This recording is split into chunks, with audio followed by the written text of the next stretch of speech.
Almusal natin ngayong umaga is meron tayong Hansung luncheon meat, yung tira ni Kurt. May longganisa, nakita ko doon, niluto ko na din, tapos yung tirang yung atay ng manok hapon. Ito ay nasa 400 plus calories lang. Plus itong kape na, ito yung kape na galing sa Japan. Nakalagay dito 16 calories lang siya. Nakalagay siya sa stick na ganito. So, ito yung tinimpla ko kasi mababa lang sa calories. Yan. Eh, madami pa naman. Hindi ko, dati, ni-ichipwera ko to, hindi ko pinapansin. Pagtingin ko sa calories niya ng isang araw, 16 calories lang. 16 calories nga lang talaga. Sabi ko, ito na yung kakapehin ko na mainit. Tapos yung Sanmig coffee, masarap siya sa sa ice coffee. Diba? Mas mababa itong galing Japan na kape. Pero Nescafe din naman siya.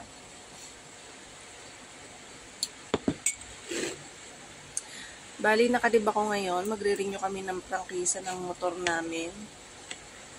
Kaya lang, mga kumartes, masama ang panahon na ulan.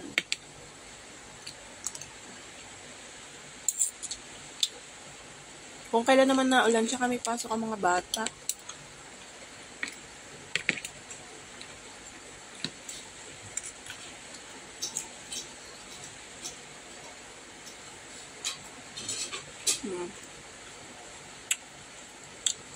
Sarap nitong longganisa.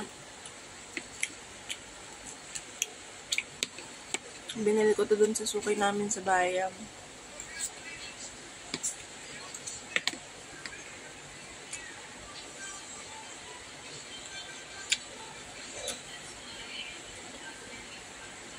Tapos isang araw lang papasok ko. Miyerkules, wala ulit pasok kasi holiday. Wala kaming pasok, no? Tapos 2 araw pasok ulit. Medyo mahina ang company namin ngayon, wala masyadong OT. Pero kahit naman malakas, hindi naman ako nag-OT. Natamad ako mag-OT.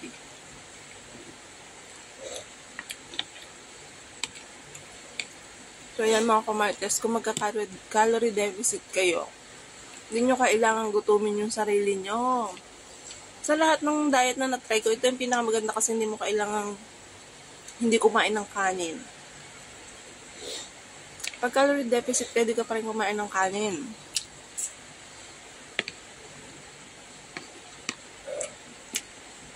Yung ibang ginagawa, hindi na kain ng kanin kasi nakakataba daw. Hindi.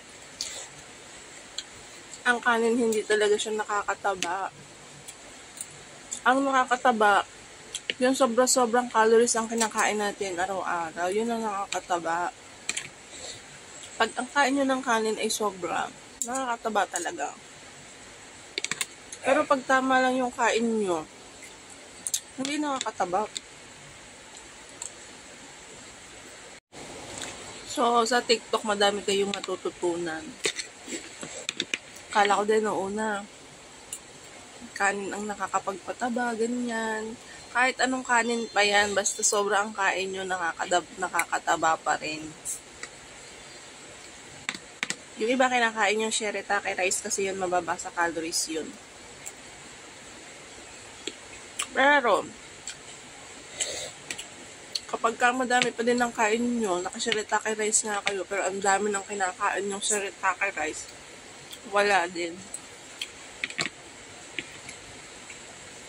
Pag napasobra ang calorie intake nyo sa isang araw.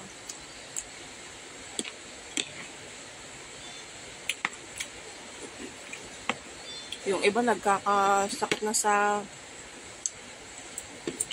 tiyan. Sumasakit na dyan kasi ginugutom ang sarili. I-try nyo ang calorie deficit, mga kamarites. Ang kalaban nga lang dito, yung gutom ka, pero malalabanan mo yun pag uminom ka ng mga anti-suppressant na mga juice. Kaya makakatulong talaga sa inyo para hindi masyado magutom. So ngayon, meron pa akong 1,200 hanggang mamayang hapon. Nagtimbang ako kanina umaga. 73 kilo. Kakatuwa. Nababawasan talaga ako. Kahit hindi pa ako nakakapag-exercise niya na kasi tinatamad pa ako mag-walking pad.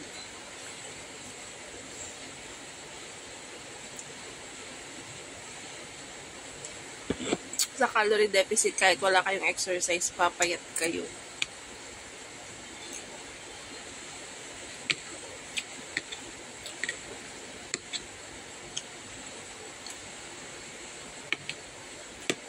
Kumain kami ng kanin kasi magre-renew kami ng motor para matagal ang gutom. Kaya lang naulan, ang sama ng panahon. Nakakatamad umalis pagka ganyan.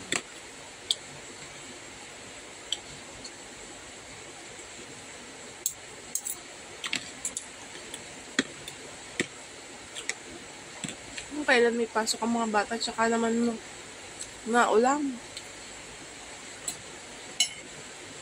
Mantayang ng Friday, hindi naulan. Dapat ngayon ang walang pasok eh.